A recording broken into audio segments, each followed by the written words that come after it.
Test 2. You will hear a number of different recordings, and you will have to answer questions on what you hear. There will be time for you to read the instructions and questions, and you will have a chance to check your work.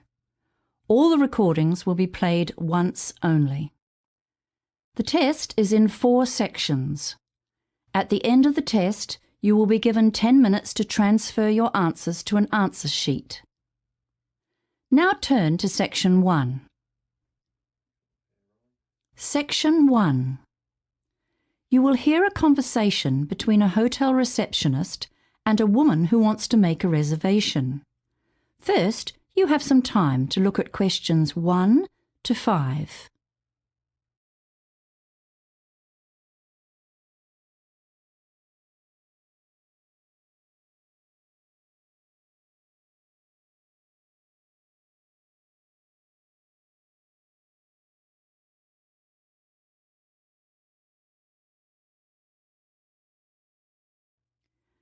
You will see that there is an example that has been done for you. On this occasion only, the conversation relating to this example will be played first. Good morning. Welcome to the Horizon Hotel. How may I help you? I've come in to make a reservation for a friend. And your friend's name is? Mackay, Sandra Mackay. That's Mackay. Thank you. The woman says her friend's name is Sandra Mackay, so Sandra Mackay has been written in the space. Now we shall begin. You should answer the questions as you listen, because you will not hear the recording a second time. Listen carefully and answer questions 1 to 5. Good morning. Welcome to the Horizon Hotel. How may I help you? I've come in to make a reservation for a friend. And your friend's name is? Mackay, Sandra Mackay. That's Mackay. Thank you. When is she arriving? She's flying in on the 15th, but she'll stay with me for the first night because we have an early start on the 16th. We're going for a quick trip to the coast, but we should be back on the 18th. So that's the 18th of this month? No, sorry, did I forget to say? It's next month, December. Well, that's getting pretty close to Christmas, but we may have something available. Right, we have 1 or 2 nice rooms left. But how long will she stay for? A week.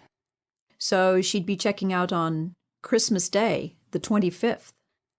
Is that a problem? Well, it depends.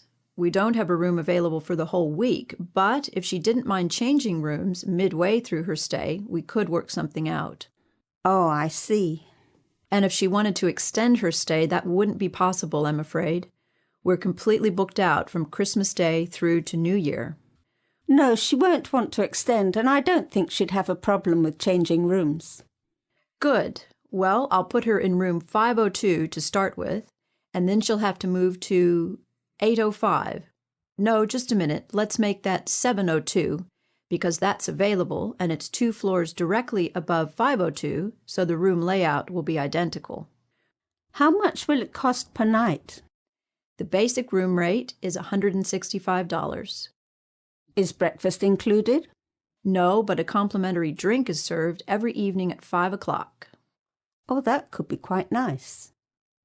Shall we make the booking then? We will require a deposit equivalent to 1 night's stay. That's fine. I can pay the deposit. How would you like to do that? In cash or by credit card? Credit card, I suppose.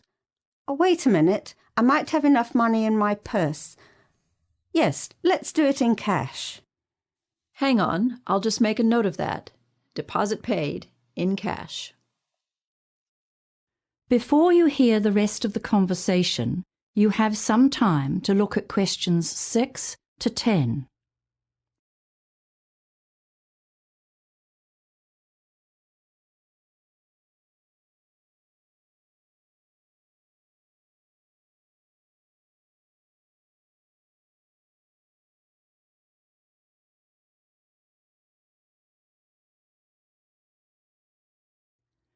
Now listen and answer questions 6 to 10.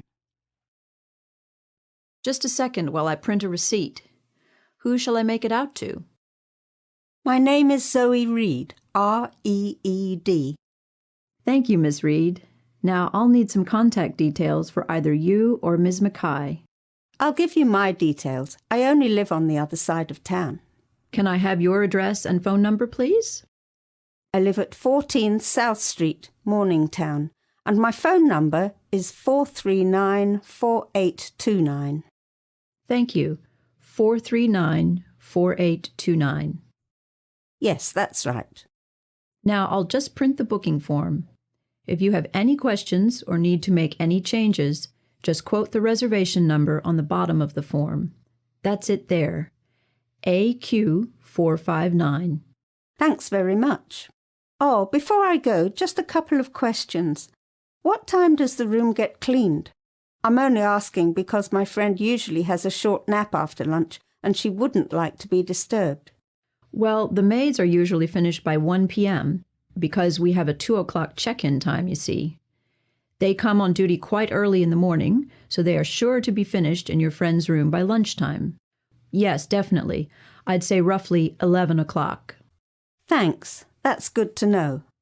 One more thing. Is there room service for meals? Only for breakfast and dinner. Breakfast service finishes at 9 and starts at 5 a.m.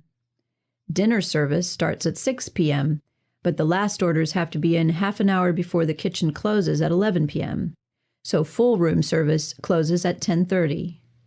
But remember, light snacks, things like toasted sandwiches or muffins, can be ordered at the bar just off the lobby throughout the day and evening until 2 in the morning. Thanks very much. You've been most helpful. That is the end of section 1. You now have half a minute to check your answers.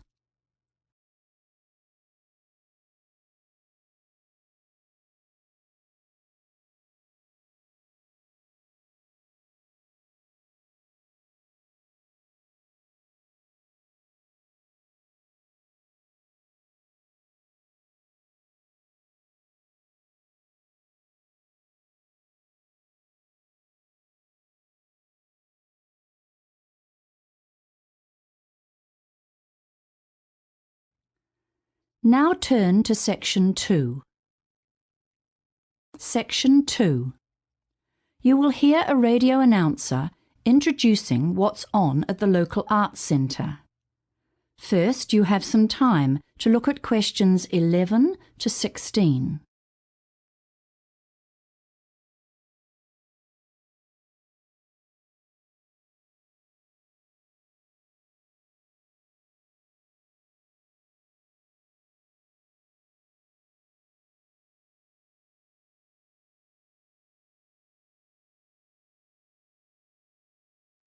Now listen carefully and answer questions 11 to 16. Hello, and thanks for joining me on the art scene tonight, brought to you by your local radio station 2ZG, and made possible by the generous sponsorship of Bertrand's Music and Video Store. Firstly, I want to announce that the refurbished Arts Centre downtown is opening soon, with some spectacular visual art displays and performances that you won't want to miss. In Gallery 1, the Arts Centre will be hosting an extraordinary exhibition of the latest creative works of our regional artists. There'll be landscapes, abstracts, photography, ceramics and sculpture. The exhibition opens on the 4th of March and runs through to the 10th of April. It's free and open to the public from 11 a.m. to 4 p.m. weekdays, and, by the way, all works on display are for sale, so be sure to bring your credit card with you. Gallery 2 will put on the annual showcase of the art of school students who take a sometimes challenging and often emotive look at the current issues facing youth in particular and society in general. This is the Issues of the 21st Century exhibition, and the dates to keep in mind are 10th of March to the 4th of April. The gallery will be open from 10 till 3 Monday, Wednesday, Friday and weekends. There's no charge, but teachers should make bookings if they're bringing large groups. Let's move on to the performing arts now. Shakespeare season is back again, and this year's production is the ever-popular Romeo and Juliet. Tickets are just $40 for adults and half price for seniors, and there are rush tickets for students at $15. Performances are in Theatre 1 at 8 o'clock every evening. Bookings are essential. The show runs from the 5th of March to the 3rd of April, and there's a possibility of more shows if there's a high demand for tickets. Now, if you like your folk pop with a country twist, you must see Shannon Keel, who is back in town for one night only on the 1st of April, performing for us in the basement. She'll be supported by Ricky Bond's band, which has been touring with her for the last 7 weeks, and showtime is 9:15. Tickets are on sale at the door, just $12.50. Doors open at 8. Coming to the Arts Centre for 4 performances in the showroom is Class Act, a quartet who have captivated audiences with their amazing repertoire of classical music, and who now include top-class cabaret in their programme. They will give matinee performances every Friday in April at 11 o'clock. Tickets are only $14 a single, or better yet, why not get together with a group of 6 or more friends and pay only $12? Before you hear the rest of the announcement, you have some time to look at questions 17 to 20.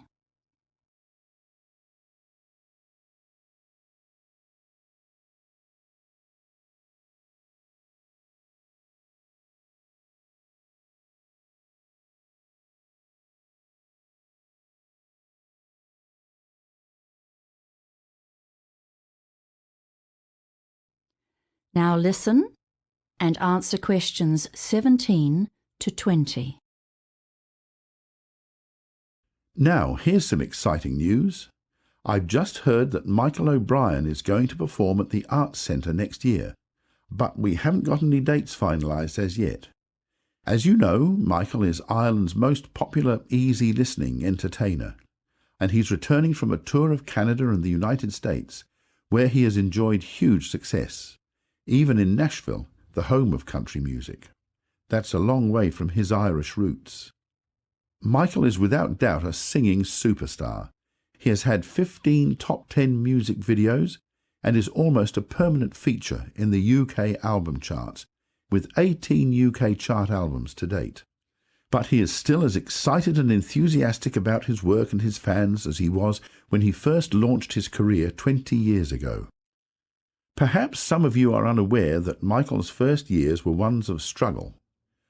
The family was very poor and his father was forced to go abroad to provide for his family. He worked on farms in Scotland and it was very hard manual labour, very different from the lifestyle Michael enjoys today. Unfortunately, his father died when Michael was only 5 years old, and the burden of raising 5 children fell on his mother. Although Michael followed in the footsteps of his sister by pursuing a singing career, she was his role model and inspiration, he has attributed much of his success in life to his mother's influence, and he has dedicated his most recent DVD release to her. You can pick up a copy of that DVD, Unwavering Devotion, at Bertrand's Music and Video Store. Well, that's all from me. It's been nice talking to you. Tune in at the same time next week. Until then, good night and take care. That is the end of section 2. You now have half a minute to check your answers.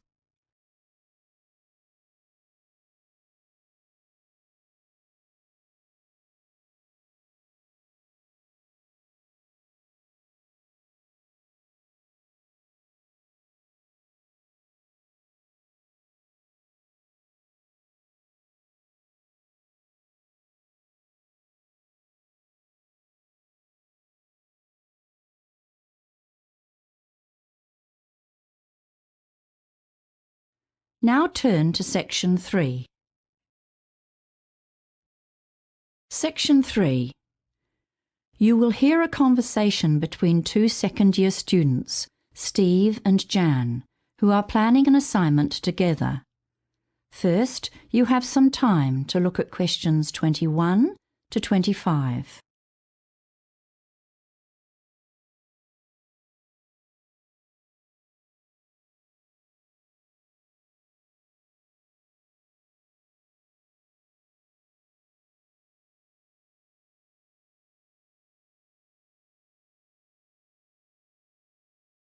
Now listen carefully and answer questions 21 to 25.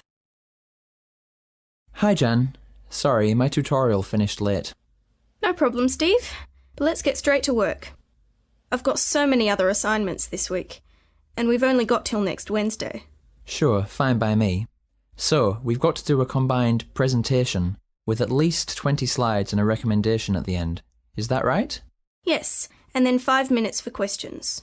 Oh, right. I'd forgotten that. So, what shall we choose as a topic? I was wondering about copyright or intellectual property law. It's a tricky area, though.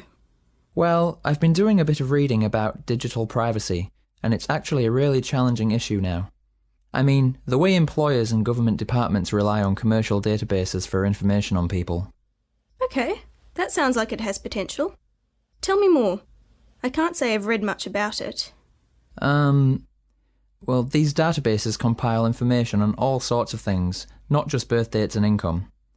They record people's lawsuits and convictions, employment history, credit rating, medical history, a range of statistics and stuff that is often out of date or is only partially true. And they get this information from public records on the internet? You mean it's actually available online? Yes, and that's the problem. We live in such a networked society now. There's so much data on the net and it's really accessible. Often the company employees who compile these databases include dated information or get confused by similar names and list the wrong details for people. I'm starting to get the idea. What kind of things can go wrong? Well, for example, a sales manager was fired because of a background check by a data company which reported that he'd served a jail term. He protested, but his boss still fired him. All he'd had was something minor like a speeding ticket.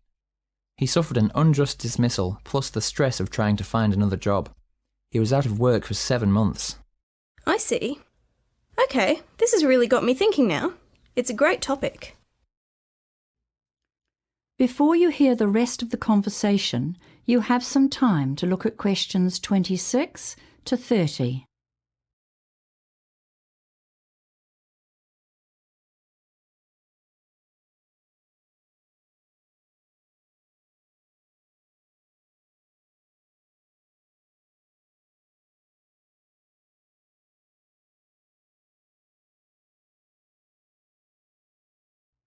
Now listen and answer questions 26 to 30.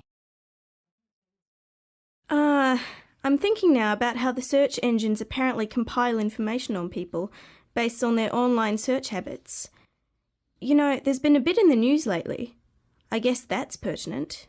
That's right, it's all part of the same issue.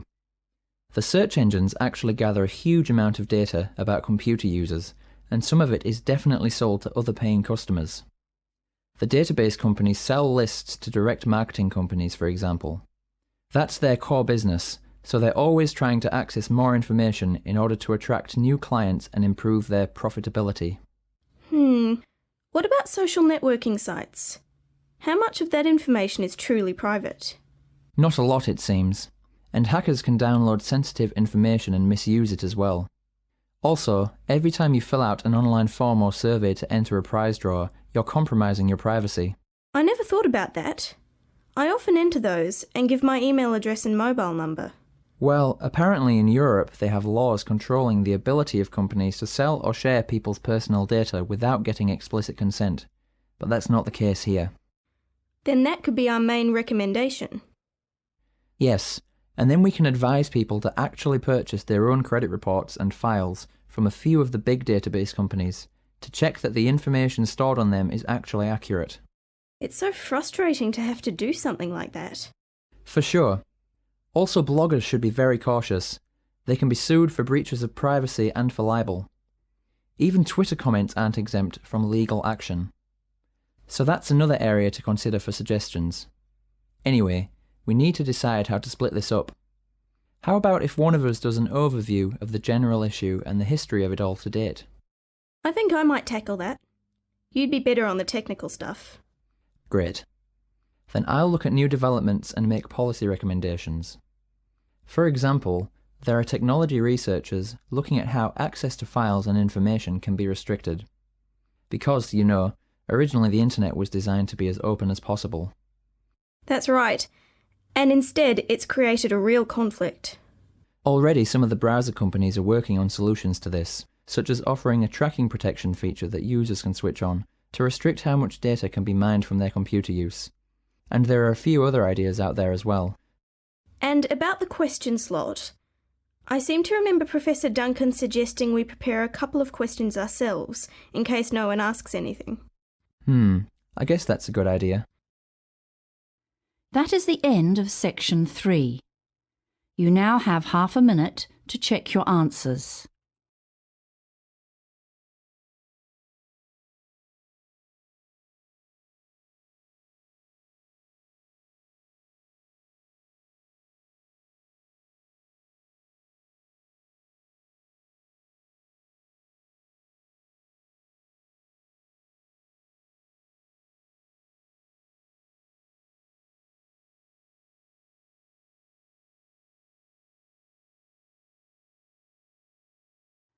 Now turn to section 4. Section 4. You will hear a lecture on the Antarctic toothfish industry. First, you have some time to look at questions 31 to 40.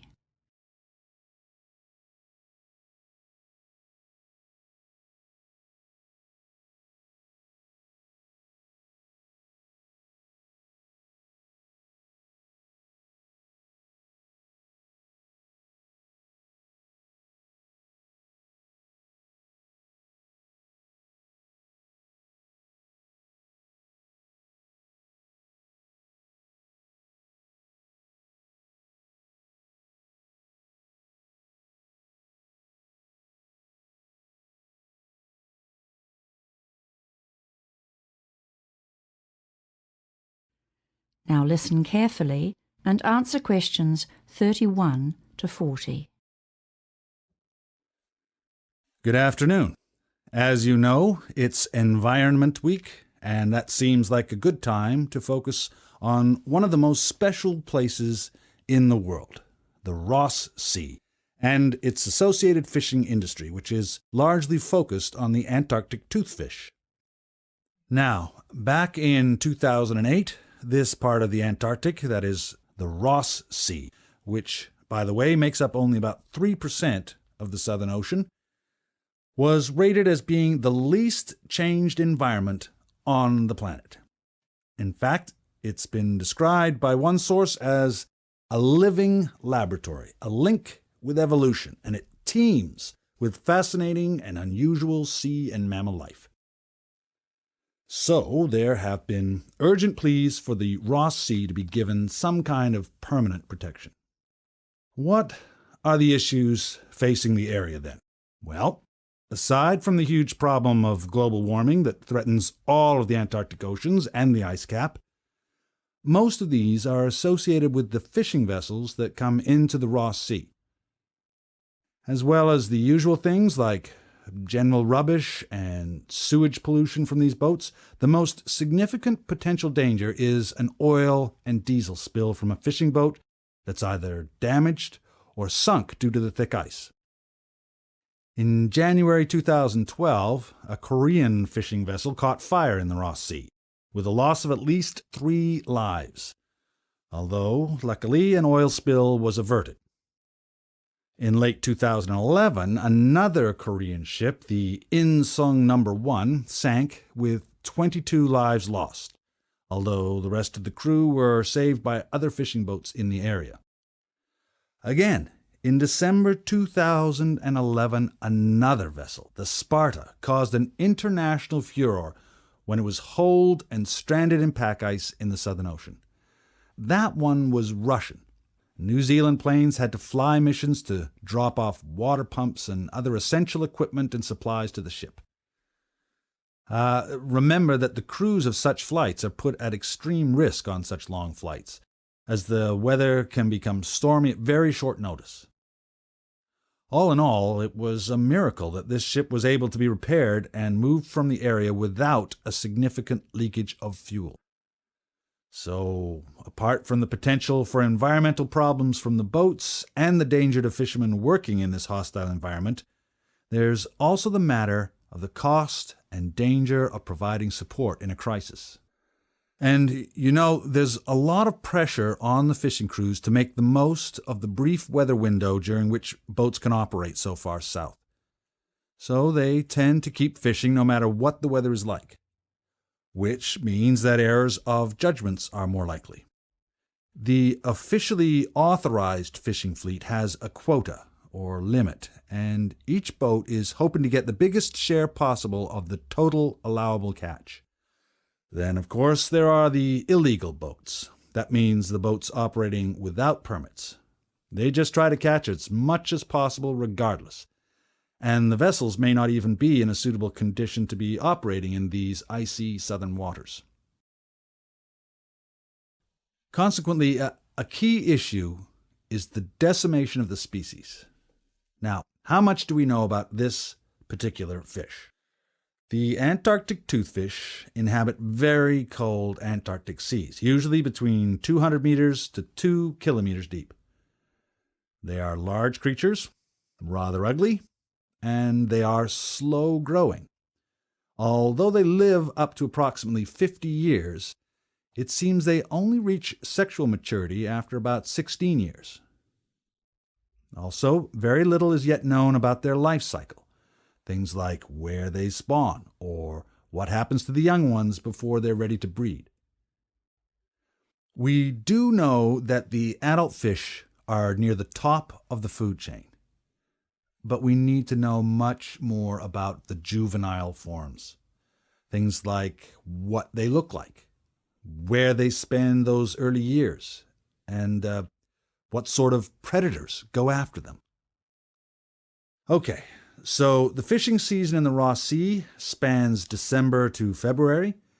It's estimated that close to 3,500 tons of Antarctic toothfish have been taken annually since the fishery opened in 1996. This represents approximately 100,000 fish per year. I must add, though, that in the last couple of years, overall catches have been reduced due to overfishing and the decline in total fish numbers. Now, there's no record, of course, of the numbers of fish caught by illegal fishing boats. Those in the Antarctic toothfish industry claim that the short fishing season and the difficulties faced by the boats in this inhospitable climate provide their own natural limits on fishing. They say that the industry is concerned to preserve fish stocks, and they assert that with careful management and monitoring, the fishery is sustainable. However, others dispute that this is the case, especially given the distances involved and the difficulties faced in trying to manage and monitor fishing boats in such a remote location. In the Ross Sea area, conservative estimates suggest that fish stocks have declined by about 20% over the past 16 years. But in fact, there is not enough accurate research to support such claims. The figure could be even higher. Leading scientists who specialize in this issue are calling for a Marine Protection Area, or MPA, with a total ban on fishing. But so far, this has not been achieved. Right, so that's an introduction. Now let's watch a short video before we discuss your next assignment. That is the end of section 4. You now have half a minute to check your answers.